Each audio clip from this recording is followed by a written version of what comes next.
उत्तर प्रदेश के भैरवपुर गांव में सुबह की शुरुआत सुनहरी धूप और खेतों की हरियाली के साथ होती थी। यहाँ के लोग सीधे सादे थे, मेहनत करते, हंसते खेलते और अपनी छोटी सी दुनिया में खुश रहते थे। रमेश इस गांव का एक मेहनती किसान जो दिन रात खेतों में काम करके अपना घर चलाता था। उसकी माँ जिसकी पूरी दुनिया बस उसका बेटा था और उसकी सलामती के लिए हर रोज दुआ करती थी। गांव का बुजुर्ग हरिराम जो पुराने राज और डरावनी कहानियों का जिक्र अक्सर करता रहता था। गांव का मंदिर जहां हर सुबह शांति होती थी, लेकिन कहते हैं हर जगह सब कुछ पवित्र नहीं होता। लेकिन उस दिन भैरवपुर की हवा में कुछ अजीब था, जैसे कोई अनजाना साया गांव में कदम रख चुका हो। दोपहर होते होते गांव में एक डाकिया आया, लेकिन उसकी आंखों में एक अजीब सा डर था। उसके हाथ में एक चिट्ठी थी जो सीधे रमेश के नाम थी और उसे देखते ही दिल घबराने लगे। जैसे ही रमेश ने वो चिट्ठी हाथ में ली, उसके पीछे एक परछाई धीरे धीरे खड़ी हो गई। कांपते हाथों से रमेश ने चिट्ठी खोली और जैसे ही उसने पढ़ना शुरू किया, हवा अचानक ठंडी हो गई। उसमें लिखा था, 3 रातों में तू मरेगा, मैं लौट आई हूं। ये पढ़ते ही रमेश के पैरों तले जमीन खिसक गई, क्योंकि ये लिखावट इंसानों जैसी नहीं थी। उसे ऐसा लगा जैसे उसके पीछे कोई खड़ा है, लेकिन जब उसने पलट कर देखा, वहां कोई नहीं था। डर के मारे रमेश तुरंत गांव की ओर भागा, लेकिन उसे लग रहा था कोई उसके पीछे पीछे आ रहा है। जब रमेश ने चिट्ठी सबको दिखाई तो हरिराम के चेहरे का रंग उड़ गया। हरिराम धीरे से बोला, ये किसी इंसान की नहीं, ये डायन की चिट्ठी है। सालों पहले इसी गांव में एक डायन को जिंदा जला दिया गया था और मरते वक्त उसने बदला लेने की कसम खाई थी।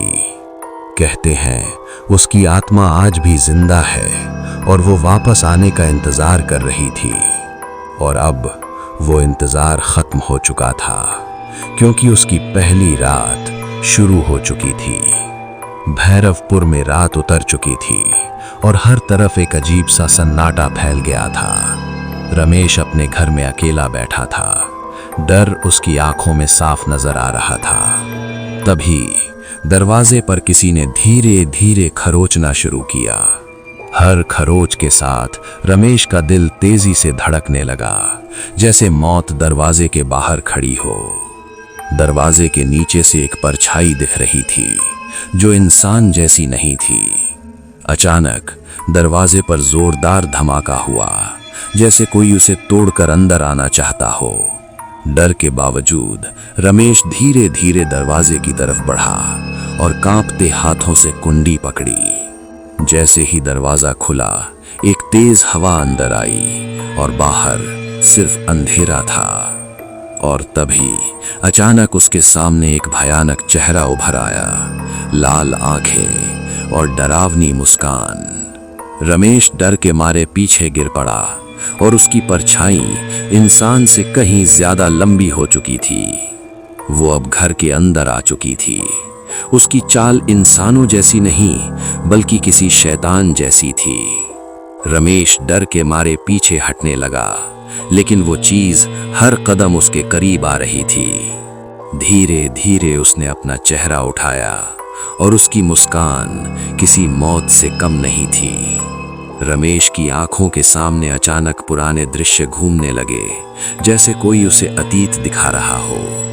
वो औरत जिसे गांव वालों ने डायन समझकर जिंदा जलाया था, उसकी आंखों में बदले की आग थी। मरने से पहले उसने कसम खाई थी, जिसने मुझे जलाया उसका खून कभी चैन से नहीं रहेगा। रमेश समझ चुका था, ये बदला उससे नहीं, उसके पिता के पापों का था। अचानक वो डायन जोर से चीखी और पूरा घर हिलने लगा, जैसे अब उसका असली हमला शुरू हो। तभी रमेश की मां अंदर आई और अपने बेटे को बचाने के लिए उस डायन के सामने खड़ी हो गई।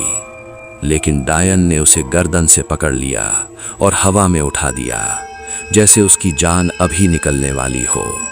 रमेश की माँ हवा में तड़प रही थी और उसकी आंखों के सामने उसका बेटा बेबस खड़ा था।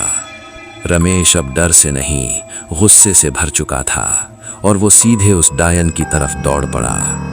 लेकिन एक झटके में ही डायन ने उसे दूर फेंक दिया, जैसे वो उसके सामने कुछ भी नहीं था।